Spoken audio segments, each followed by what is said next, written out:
This looks like regular knitting, but if you change the perspective, there's an optical illusion in the tapestry.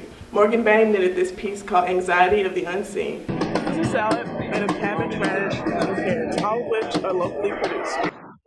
In gardens like these, it's hard to give these type of foods to people who are low income. Feed communities and the Fayetteville Farmers Market have decided to do something to combat that. Here's the story. High school students are typically broke, and college students as well. So when it comes to paying for something educational, you probably won't want to do it. But what if you had the chance to attend a conference and also be able to win a 3D printer like this? Here's the story. Patricia Rodriguez taught me something new, that social work doesn't always mean keeping kids fed, it means keeping them healthy too. This looks like regular knitting, but if you change the perspective, there's an optical illusion in the tapestry. Morgan Bain knitted this piece called Anxiety of the Unseen. Bain says viewers may ignore this piece at first because it is surrounded by art that is brighter and more appealing to the eye, but because you have to walk around it, its presence cannot be denied. I wanted my viewer to have a moment in my life as a woman of color, what it feels like sometimes to walk into a space and feel like there's no room for me and like I do not belong. Bain says she had no friends when she first came to college. It was through knitting that she found her safe space. I walked into the knitting shop and there are all these women of all different ages sitting around a table engaging in a craft. The northern star, the blue, meaning go this way. In middle school, Bain was told the story of a secret slave code in knitting pattern. Bain, but actually all of the red in it would be a sign of danger, that someone has died here. But with no sources to back this up, she realized that this is nothing more than a myth. We do not have concrete evidence for this, but what we do have concrete evidence for is how slaves were treated in America. So in this conversation, I want to welcome people into this story and engage them in it, and then also show them, but there's so much more. Joelle Storey is the curator and gallery manager of Fayetteville Underground. She is an artist who is body painting for Block Street Block Party, and she was brought in to turn Fayetteville Underground into more of a cultural embassy. Diversity really adds more to the story in the book. You know, it just kind of highlights like people eras. And I think it's a very important component to document because a lot of this history is forgotten. So art to me documents history. To be an artist, I believe, is you have to be able to translate your culture onto a piece of paper or any medium, meaning if somebody else is perceiving it, who's going to describe the history? Is it going to be the artist or is it going to be an outside source? However, Bain says that no cultural recognition can still speak value. If somebody walks into this gallery and never takes a moment to really see what this piece of art that I have done is, it's okay, because the art is still here. I want to share that story with everyone, particularly women of color.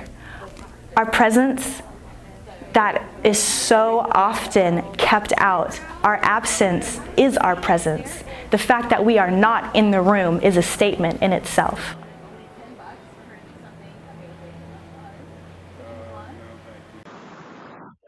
In gardens like these, it's hard to give these type of foods to people who are low income. Feed communities and the Fayetteville Farmers Market have decided to do something to combat that. Here's the story. Social worker Patricia Rodriguez is no stranger to homegrown produce. I did grow up with like my grandmother, my abuelita. She has her garden and she loves fresh, healthy food. And as an adult, it's become something that I've loved and like have been learning as a tradition from her.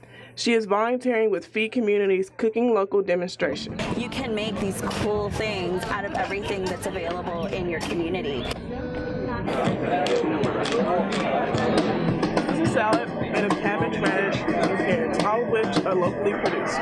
Executive Director of Feed Communities, Ken Patterson, said they work with farmers, local nonprofits, churches, and schools to help others grow their own produce and share it with their neighbors to alleviate hunger in a healthy way. A lot of families on limited income will choose to buy either starchy or filling food, but not necessarily the healthiest food. It's easier for those who are unable to make ends meet to head to a fast food chain and order off the dollar menu than it is to go to your local grocery store. I do think that it's dangerous that we have a culture that's so ready to just always buy fast food and it becomes normal. And and I don't think that can be healthy at all.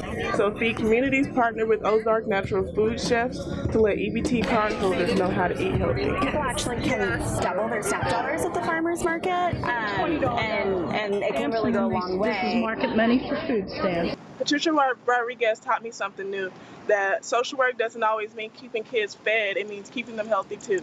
For UATV, I'm Kathryn O'Guinn. TechFest welcomed around 100 high school or college-age students. Bentonville West 11th grader Stephon McGee says that's one reason why he decided to participate.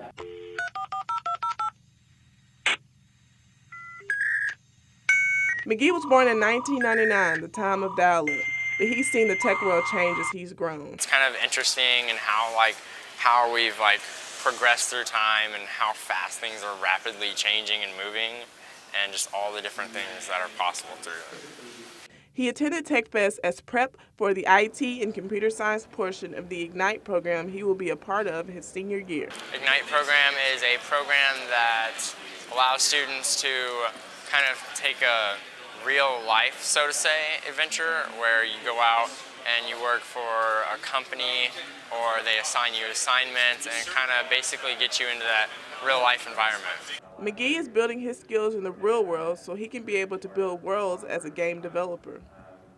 I've been passionate about games since I was probably 7 years old, and really just kind of fiddling with all sorts of processors like Unreal Engine or just game solid, just something small at the moment.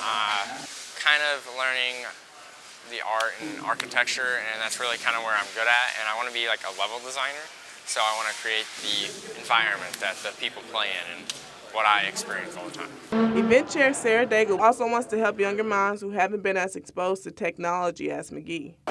This year, something that is new also to the conference is all of the proceeds are going to go to the Boys and Girls Club of Fayetteville. There's a small computer lab there and a teen center that we wanted to make sure that they had the latest and greatest there. TechFest reminds everyone that connections don't just happen between devices and the web, but between people too. I just love being out there and communicating with all these sorts of people. I have friends that I've had for years just through gaming or just through talking over Skype or Discord and stuff like that. Liv is a bike brand made for women by women, and the event specially stopped in NWA. They make bikes from cruiser, town, road, and all those in between, but that's not all they really do. Liv also trains and instructs women so they can get into biking themselves. Like at Lewis and Clark in Springdale, Arkansas on Tuesday, Liv instructor Teresa Boyle used her 3F mantra to talk about bikes for women, and she says it's nice to be a part of the process. It's nice to have somebody to help those women that maybe don't want to figure it out or don't have somebody to ask the questions or look up to, and I hope that I'm that person for them, because I think that it's really nice to be able to instill that confidence in somebody and have them do something that they didn't think they could do. The 3 F's for her program are fit, which is body dimension, form, which is the aesthetic of the bike, and function, which is how the bike performs on terrains. Liv offers bike maintenance clinics, group rides, and they also have apparel and hair ties and bike equipment for those who want to ride through mountains or slow through town. Reporting live, I'm Kathryn O'Guinn. When transgender prisoners are put in jails, most of the time they're put in isolation to keep them away from other prisoners for their safety. But Intransitive decided to have a program where people could write letters and be able to provide some type of community for these people while they're in prison. Breaking the Bars was an event to inform others on the issues transgender people face. Most transgender people in prison don't receive hormone replacement. HIV-positive transgender people don't receive treatment. They're not allowed to wear gender-affirming clothing. They even can't participate in many early release programs because they are geared towards cisgendered men and women. Diego Barrera, co-founder of Intransitive, has met with women in the videos that were presented who have rehabilitated themselves into society after their imprisonment. These trans women know that they are putting their life on the line every day that they walk out, that they will be sexually assaulted, that they will be harassed, and that they will probably be murdered, and they still willingly put themselves out there for the sake of our community, and it's amazing. prepared, that has their preferred.